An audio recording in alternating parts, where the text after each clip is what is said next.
बेटे को बैठा के कहता, बेटे ये देख रहा है किसका मकान है? हाँ अब्बा, ये उनका मकान है जिनकी दुकान भी है। अब्बा कहता, नहीं बेटे ये बुद्धा का मकान है। इसके बाप थे अच्छा नहीं, इसके बाप ने पूरी जिंदगी ठेला चलाया, लेकिन देखो औलाद के कैसे दिन फिरे हैं, औलाद के कैसे दिन फिरे हैं। देख बेटे 3 मंजिल बिल्डिंग खड़ी है, कोशिश करना बेटे इससे ऊंची बनानी है। अब्बा ये कैसे बन गया? कहा बेटे बड़ी मेहनत की है इसने पैसा कमाया है, तुझे भी अमीर बनना है। क्या किया अच्छा होता अपने बेटों को तुमने अमीरों की कहानी ना सुनाई होती, दौलत वालों के किस्से ना सुनाए होते, ऊंची बिल्डिंगों के ख्वाब ना दिखाए होते। कभी फुर्सत में बैठा के कहता, तुझे पता है बेटे हमारे नबी के 4 यार थे, एक यार को अबू बकर कहा जाता है, दूसरे यार को उमर कहा जाता है, तीसरे यार को उस्मान कहा जाता है, चौथे यार को अली कहा जाता है। ए बेटे चारों यारों का जवाब नहीं है, महबूब को चारों बड़े प्यारे थे। ए बेटे बिल्डिंग बने ना बने अबू बकर जैसा इश्क जरूर पाल लेना, बिल्डिंग बने ना बने उमर जैसा प्यार जरूर करना। अगर तेरे पास दौलत हो ना हो, नबी से इश्क उस्मान वाला होना चाहिए। ए मेरे लाल कुछ करना ना करना है तेरे करार जैसा प्यार कर लेना। खुदा की कसम खा के कहता हूँ, तेरा बच्चा भले मिनिस्टर बनता ना बनता, प्रधान बनता ना बनता, मरते वक्त कुछ भी ना बनता, मुस्तफा का आशिक जरूर बन के दुनिया से। वाह भाई, जिंदाबाद जिंदाबाद। नारे तकबीर, नारे रिसालत, मसलके आला हजरत हजरत अल्लामा मुफ्ती हम्माद मुरादाबादी, सरजमीन धौनी बुजुर्ग। बहुत अच्छा पैगाम भाई मुफ्ती साहब। ये किस्से बच्चों को सुनाया करो, लेकिन हम क्या पट्टी पढ़ाते हैं? लल्ला इसकी औलाद से होशियार रहिए। इसके अब्बा ने हमारे अब्बा को 4 बार जेल कराई थी, लेकिन अपने अब्बा के ऐब नहीं गिनाता कि 8 बार मैट तोड़ी थी, तब जाकर उसने 4 बार जेल कराई थी। हाँ? ये पहले कह देता उससे होशियार रहियो, इसकी औलाद बड़ी फितरती है, मगर ये नहीं बताता हम तुम कितने फितरती हैं। कभी ये भी बता दिए कर बेटे, बरकतें मैंड की जड़ में नहीं होती हैं, बरकतें नियत की सच्चाई में हुआ करती है। ये क्यों नहीं पढ़ाते बच्चों को यार? वल्लाह वो सुन लेंगे, फरियाद को पहुंचेंगे। इतना भी तो हो कोई जो आह करे दिल से। अपने बच्चों की सही परवरिश करें। एक बुजुर्ग है, सफर कर रहे हैं, गुजर के जा रहे हैं, तवज्जो है आपकी, थक गए होंगे मुझे उम्मीद है, लेकिन मैं आपकी समाखराशी नहीं करूंगा। जितनी देर आप सुनेंगे इंशाअल्लाह उतनी देर हम पलटते नहीं बेजान किताबों के वरक, हम वो पढ़ते हैं जो चेहरों पे लिखा होता है। अगर मुझे लगेगा आप थक चुके हैं तो इंशाअल्लाह वही तकरीर मुकम्मल हो जाएगी। बस तवज्जो कीजिएगा। अल्लाह इन कमेटी वालों को सलामत रखे, इनके जरिए मेरी और आपकी मुलाकात हुई है। मैं ये भी नहीं कहूंगा मैं आपकी मोहब्बत में आया हूं, कभी पहले देखा ही नहीं तो मोहब्बत क्या, जाके बताऊंगा कैसी मोहब्बत की थी आपने। हाँ, जाके बताऊंगा कैसी मोहब्बत की थी। मुफ्ती मुदस्सिर साहब इधर ही रहते हैं, ये हमारे इश्तियाक भाई, ये तमाम तर हजरात इधर के अक्सर आपसे मुलाकात करने वाले लोग हैं, शायद मेरे तासुरात ये आपसे बयान करें। बस मेरी बात मोहब्बत से सुन लीजिए। बुजुर्ग हैं, गुजर के जा रहे हैं, असर का वक्त हो गया, नमाज पढ़नी थी। उस वक्त ऐसा नहीं था कि हर जगह पंप या पानी या टंकी हो। मेरी माँ बहनें भी सुने और नौजवान भी सारे सुने। तो पानी की जब जरूरत पड़ती थी तो लोग कुआं तलाश करते थे या चश्मा तलाश करते थे, और दूर से पहचान ये होती थी कि जहां परिंदे उड़ते थे लोग समझ जाते थे यहां पानी है, या हरियाली होती थी तब लोग समझ जाते थे पानी है। आप सफर कर रहे हैं, असर का वक्त है, वुजू की जरूरत पड़ी, पानी की तलाश में कदम तेज बढ़ाए, सामने कुछ घर नजर आए, सोचा बस्ती है यहां पानी मिलेगा। बस्ती के करीब पहुंचे, कुआं था, और सोचा वुजू करेंगे यहीं जाकर के। कुएं के करीब पहुंचे तो देखा डोल रस्सी नहीं, पानी नीचे था। थोड़े से उदास हो गए, कहा कैसे लोग हैं, पानी है मगर डोल रस्सी नहीं है। आप सोच रहे थे किससे पानी के लिए डोल रस्सी मांगी जाए। इतने में एक बच्ची छत पे खड़ी थी, चेहरे का नूर देख के कहने लगी, लगता है हुजूर के इल्म का वारिस खड़ा है, लगता है कोई आलिम है। वो करीब आई, मुंडेल पे छत की, कहने लगी बाबा क्या बात है, परेशान लग रहे हो? हाँ बेटी वजू करना था, पानी की जरूरत थी, डोल रस्सी नहीं है। बच्ची मुस्कुरा के कहती इतने बड़े मौलाना हो के परेशान हो?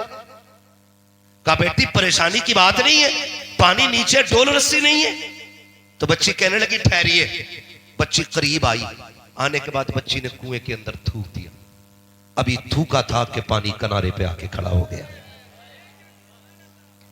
कहने लगी बाबा कीजिए, बर्तन भर लीजिए।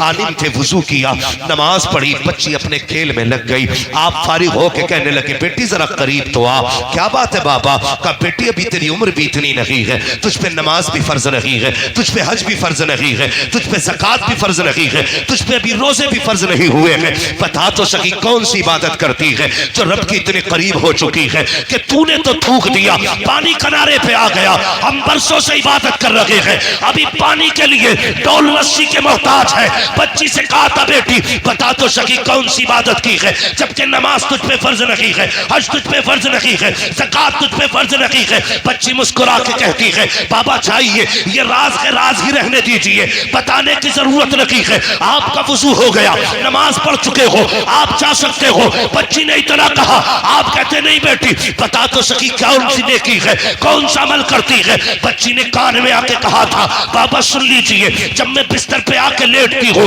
मेरी माँ 1000 तानों की तस्वीर लाके देती है और कहती उस वक्त तक ना सोना जब तक हुजूर पे दुरूद ना पढ़ ले।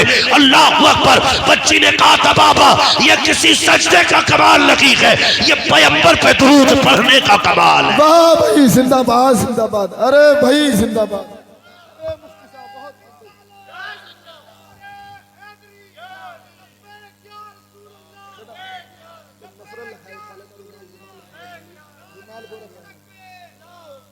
करीब हो जाओ हुजूर के, आदत बना लो दुरूद की। जब हम अपने बच्चों को दुरूद के सांचे में ढालेंगे ना तो फिर किसी घर की बहू खराब नहीं होगी, किसी घर का दामाद खराब नहीं होगा, किसी घर का बाप खराब नहीं होगा, किसी घर का बेटा खराब नहीं होगा। बच्चों को हुजूर के इश्क के सांचे में ढालिए, निभा के चलिए, प्यार करके चलिए। हुजूर ने एक मुआशरा दिया था, खूबसूरत जिंदगी का एक उसूल बख्शा था। आज खुद दिल पे हाथ रख के मुझे बताइए कितनी सच्चाई रह गई है हमारे सीने के अंदर। खुद सोचिए, मैं हाथ नहीं उठवाऊंगा, मैं जानता हूं कई बार बंदे झूठे हाथ उठा देते हैं, नहीं, सिर्फ अपने दिल में सोचिएगा। हुजूर ने फरमाया था मन लम यरहम सगीरना वलम युअक्किर कबीरना फलैसा मिन्ना, जो हमारे छोटों पे शफकत ना करे और जो छोटा हमारे बड़ों का अदब ना करे वो हमारा नहीं है। आज कितने लोग ऐसे हैं, क्या छोटे कितने ऐसे हैं जो बड़ों का अदब करते हैं और कितने बड़े ऐसे हैं जो छोटों पे शफकत करते हैं। आज अगर किसी छोटे के जेब पे पेन लग गया ना, पेन जरा से साइन करने आ गए, भले आंगनबाड़ी में लगाओ, अगर बंदा सफेद दाढ़ी वाला आके खड़ा हो जाए सरहाना छोड़ता थोड़ा ही है।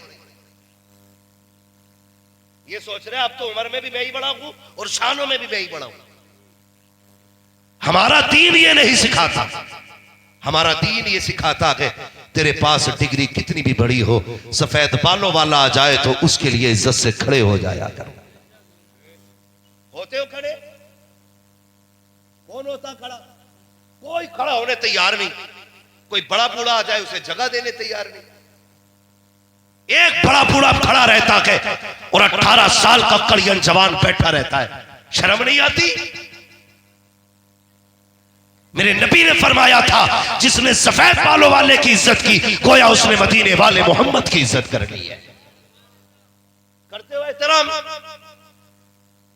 हमें तो अपनी कलम और अपनी डिग्री का इतना बड़ा घमंड है कि हम अपने बाप को भी खातिर में नहीं लाते। बदलो अपने आप को, दिलों में प्यार बांटो। और छोटों से ये बात कह रहा हूं, बड़ों के लिए जगह दे दिया करो। और बड़ों से भी गुजारिश ये है, छोटों से गलती हो जाए करे नजरअंदाज कर दिया करो। हर गलती पे कान न पकड़ा करो, हर गलती पे तमाचे न लगाया करो, हर गलती पे छोटों को जलील न किया करो। अगर गलती हो जाए नजरअंदाज कर दिया करो, छोटा समझ करके, हुजूर का उम्मती समझ करके। कयामत में रब तुझे मुस्तफा के चेहरे के सदक़े में माफ फरमा देगा। इसलिए कोशिश ये करें अपनी जिंदगी हुजूर के इश्क के सांचे में डालनी है, इश्क के सांचे में डालनी है। लेकिन आज सारे झगड़े मूंछ के, किसी की मूंछ का झगड़ा, किसी की पूंछ का झगड़ा, खत्म करने कोई तैयार नहीं। यहां इतने सारे जलसे में आके बैठ गए। हमारे अंदर की कमियां जानते हो?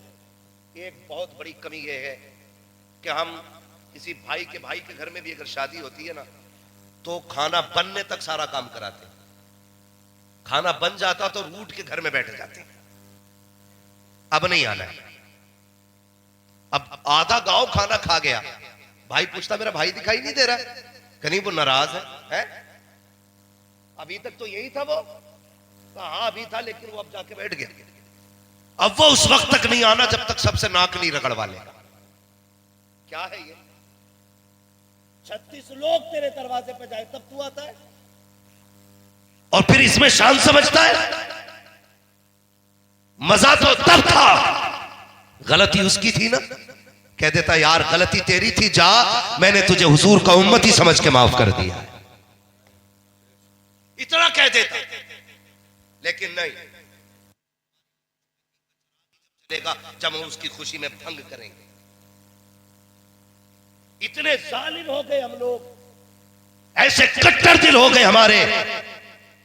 सरकार सगी बहनें रोती रहती है, सगे भाई चौखट पे नहीं चढ़ते। गलती कितनी है? गलती सिर्फ इतनी है कि उसने बेटी की शादी करते वक्त हमसे नहीं पूछा था। इतनी सी गलती पर हम अपनों से रिश्ते तोड़ देते। तुझे पता है अपने किसे कहते? जानता है अपने क्या होते? पूछ कभी करबला वालों से अपने किसे कहते। तुझे पता चलेगा अपनों का दर्द क्या होता है। खुदा की कसम, जिन्होंने मदीना छोड़ा था उनसे पूछो कि वो कितना रोए थे। आज तो परिवार के बीच में रह रहे हो ना, कुछ नहीं लगता किसी को कुछ भी कह देना, गालियां दे देना, छोड़ के चले जाना। ना, ऐसा ना किया करो। तुम नहीं जानते, खुशी पैसे से नहीं मिलती है, खुशी एयर कंडीशन रूम में नहीं मिलती है, खुशी 4 टांग दबाने वाले हो, 8 हाथ चूमने वाले हो तब नहीं मिलती है। खुशी तब मिलती है जब तुम्हारी वजह से किसी के दिल को राहत पहुंचा करती है।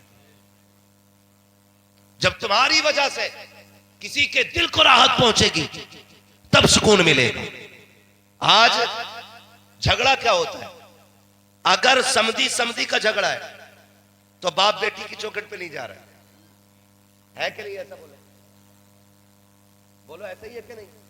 आज समधी का झगड़ा है। का क्या हुआ? का रसगुल्ले का साइज थोड़ा बढ़ गया था, इसलिए समधी नाराज हो गया। उसने जो पिलाई कही थी 3 इंच की बताई थी, हमने 2 सूत की पिलाई कम दे दी थी, इसलिए समधी नाराज है। अब बेटी की दहलीज पे बाप नहीं जा रहा है। यार किसी की वजह से अपनों को छोड़ रहे हो, तुम्हें क्या पता बेटियों का दर्द क्या होता है? तुम क्या जानो बेटी क्या हुआ करती है? खुदा की कसम, आज ये तारीख भी तुझे करबला से सुना के जाऊं। लोग कहते हैं करबला को मुहर्रम में बयान किया जाए, करबला के अंदर पूरी जिंदगी का सबक है। 365 दिन भी अगर करबला का तज़किरा किया जाए, खुदा की कसम सांसें कम पड़ सकती है, करबला की बातें मुकम्मल बयान नहीं हो सकती।